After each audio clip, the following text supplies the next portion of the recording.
Hello बच्चों, let's read the question.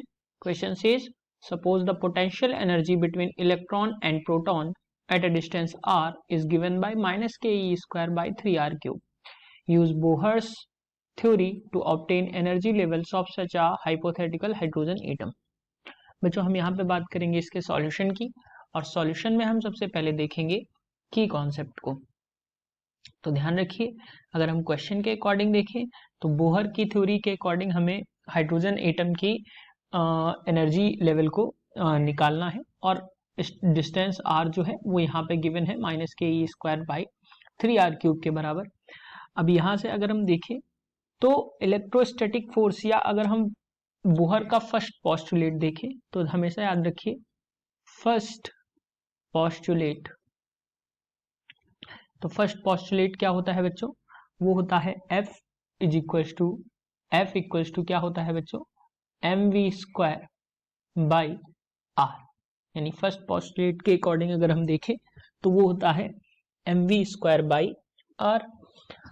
और अगर हम सेकेंड पोस्टुलेट की बात करें तो बच्चों क्या होता है, यहां से ध्यान रखिएगा F इक्वल्स टू होता है, या अगर हम बात करें mvr जो होता है वो होता है nh अपॉन 2 पाई, जहां पे h जो है ये आपका प्लैंक्स कांस्टेंट है।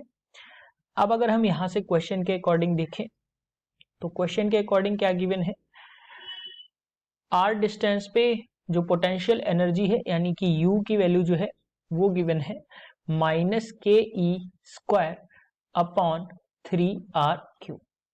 यहां से अगर हम f की बात करें तो f minus D you upon D R होता है, तो यहां से हो जाएगा डी यू प्लस का अपॉन डी आर। जब हम इसको डिफरेंशिएट करेंगे तो हमें यहां से मिल जाएगा बच्चों k e square upon r to the power 4, यानी कि यहां से जो हमें f की वैल्यू मिली वो क्या मिली, k e square by r to the power 4, और यही फर्स्ट पोस्टुलेट के बराबर होता है। तो अगर मैं फर्स्ट पोस्टुलेट के बराबर इसको रखूं तो ये वैल्यू जो होगी ये बराबर होगी mv स्क्वायर बाई आर के।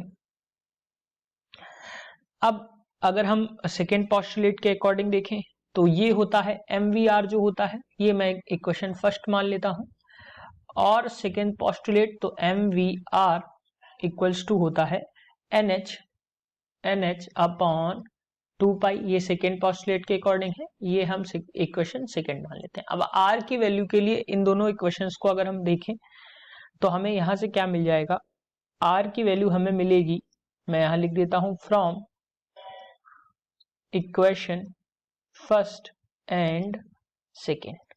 फर्स्ट और सेकेंड इक्वेशन को अगर हम देखें तो r की वैल्यू हमें यहां से मिल जाएगी, r इक्वल्स टू मिलेगा बच्चों 4 पाई स्क्वायर ई स्क्वायर के m upon n square h square. यानी कि ये r की वैल्यू हमें इन दोनों इक्वेशन से जब हम निकालेंगे तो r की वैल्यू हमें कुछ इस तरीके से मिल जाएगी।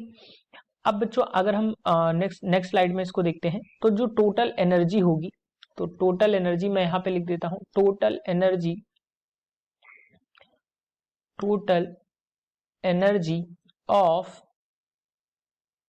ऑफ इलेक्ट्रॉन तो क्या हो जाएगी बच्चों, E इक्वल्स टू हमें मिलेगा K प्लस U, यानी कि पोटेंशियल एनर्जी और kinetic energy.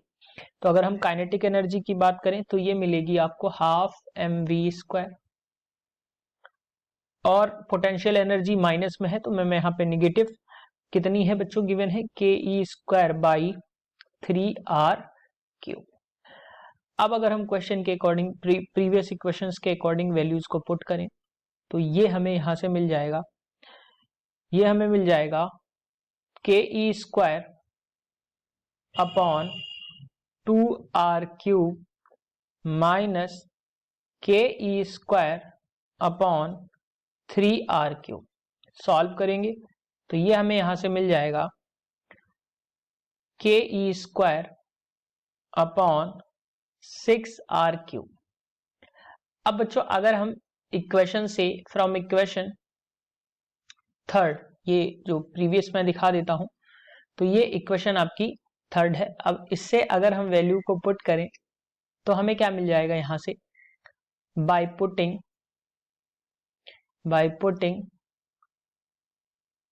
value of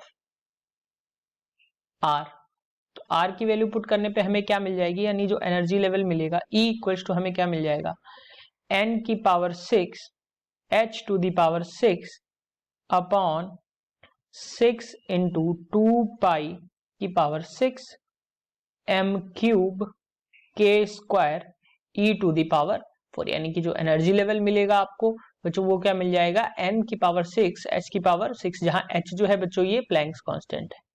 So this is the answer of your question. Hope you understood it well. Best of luck.